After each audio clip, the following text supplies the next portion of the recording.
Matthew Desmond, welcome. Oh man, so good to be here. Really happy to have you. Tell us, with as much simplicity as possible, why are there so many who own so little and are paid so poorly in a country that has so much? Because many of us benefit from that situation. You know, I read the novelist Tommy Orange's first book, There, and he has a line there that says, you know, kids are jumping out of the windows of burning buildings, falling to their deaths, and we think the problem is they're jumping. You know, and when I read that, I was like, man, that sounds like the poverty debate. You know, we constantly focus on the poor. We should be focusing on the fire, you know, who lit it, who's warming their hands by it. And I think that's a sentence that cuts through the complexity arguments. You know, some lives are made small so that others may grow. And that's just the plain truth of it. Matthew, you have a couple of quotes from Tolstoy in the book that are so lovely. My favorite one is this. I sit on a man's back, choking him and making him carry me, and yet assure myself and others that I'm very sorry for him and I wish to ease his lap by all possible means except by getting off his back. How do we create or exacerbate or perpetuate the poverty of other people in this country? So a lot of times when you think about the welfare state, what the government does for us, we think about things like food stamps, public housing, makes sense. But a lot of us actually get a lot of help from the government. You know, if we take means-tested programs, these are programs for the poorest Americans, and we add those up with social insurance programs, like what a lot of us get, Social Security, but also tax breaks. We got to count those too. And I know that's kind of weird, you know, sometimes, but you know, both a tax break and a check from the government, they both contribute to the deficit, cost the government something, and they both put money in our pocket. And so when we do that, you learn that, you know, the average family in the bottom 20% of the income distribution, our poorest families, they get about $26,000 a year from the government. But our richest families, families in the top 20%, they get about $35,000 a year from the government. And so I think we do have to face the fact that a lot of us receive help from the government and don't really recognize it until the government puts those programs on the chopping block, and then we suddenly get up in arms. So this is like a way we contribute to poverty, because, you know, if we did a lot more to fight poverty as a nation, instead of guarding fortunes, and instead of, like, you know, giving most to families that don't need it, we can make a ton of difference. But a lot of us protect those benefits. You know, we like them. I'm interested in the way that we tend to think about the working poor and the way we talk about the working poor. In the 1780s, Joseph Townsend, the writer, he said, the poor lack pride, honor, and ambition. And then 200 years later, in the 1980s, the Smiths sang, although I think it was tongue-in-cheek, the poor and the needy are selfish and greedy. Why has that image lasted for so long? Yeah, I think that's like the propaganda of capitalism, in a way. You know, the early capitalists had a problem, right? How to take folks that were, you know, living on their land, getting by just fine, and move them into factories or into the coal mines or into mills. You know, that's a big problem. And the solution was hunger. You know, kind of enclose that land, take that away, make them have to work for their wages. And so when capitalism arose, you needed a big government. You know, you needed laws, you needed tariffs, you needed armies to protect, you know, property. But a big government could also hand out bread. And so this is where this kind of language starts, this idea of, like, you know, that bread's going to make people lazy, which means that bread's going to not allow folks to come work for me.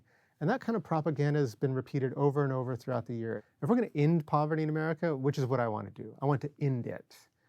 Some folks are going to have to take a little less from the government, you know? But I think what they get from that is they get a safer country. They get a more vibrant country.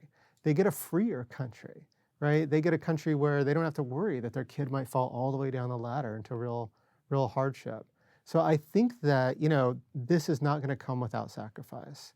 But I think a lot of us, even those of us very secure in our money, are pining for this. Like, think of all, like, the engineers and scientists and computer whizzes that poverty has robbed from us and cost us. So I think unlocking that potential is a win for a lot of folks. Let's talk about some of those people. Let's talk about some poor people.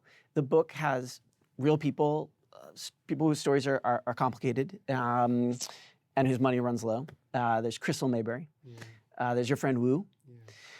There's your dad. He was a pastor I think he could read ancient Greek. And then he loses his job. And the bank, I think, took the home you grew up in. Yeah. How did losing something that your family owned, how did it shape you in the way you see the world? I think it made me confused, about why this is how the country dealt with a family when they fell on hard times. My childhood home was $60,000, and so I think that when that happened, when we lost our home, I blame my dad. Have you ever talked to your dad about that? Have you ever talked to him about the anger you felt? Yeah, I think so, and I think that, to be honest, it's hard to get completely over that, even when you study it all day long. I think it's hard to really walk away from that. Talking about poverty in the abstract, that's one thing, but talking about poverty when it comes to someone with a name and a face who's fully human, which means they make mistakes, that's something that's more challenging, yeah. I was really moved by something in the book that's really selfish of me. You cite the work that my colleagues and I did on overdraft fees. Yeah. It's a way that some of the biggest banks in the world make just billions of dollars from some of the poorest people. Overdraft fees are now declining, although they're definitely not going away entirely. What are other concrete changes you'd like to see from companies, from big companies, in the finance industry or beyond to help abolish poverty? I think we do have to end the unrelenting exploitation of the poor in the financial sector. Overdraft fees are declining, but that's only because savings went up during COVID, because the enormous government relief packages. And as that money's drying up, I think we're going to see kind of an uptick again. Every year, about $11 billion in overdraft fees in a normal time. Most of that is charged just 9% of bank customers, the poor made to pay for their poverty. We got to stop that. And we have to also ask ourselves, like you, me, and a lot of folks, are we benefiting from this? Is my free checking account actually free, or is it, subsidized? But that's a concrete change, though. I think $11 billion, I think might have been a couple years ago. I'm going to have to check, but I want to say off the top of my head, I think it fell to 8 last year. Might have been the year before that.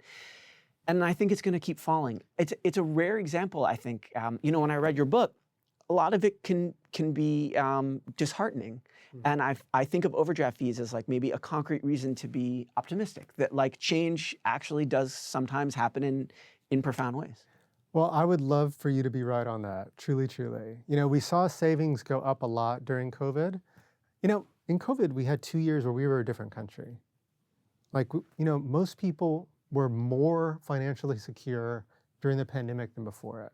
And so I think that one of the trends you're seeing, I think, in the overdraft fees might be a response to that. Savings went up.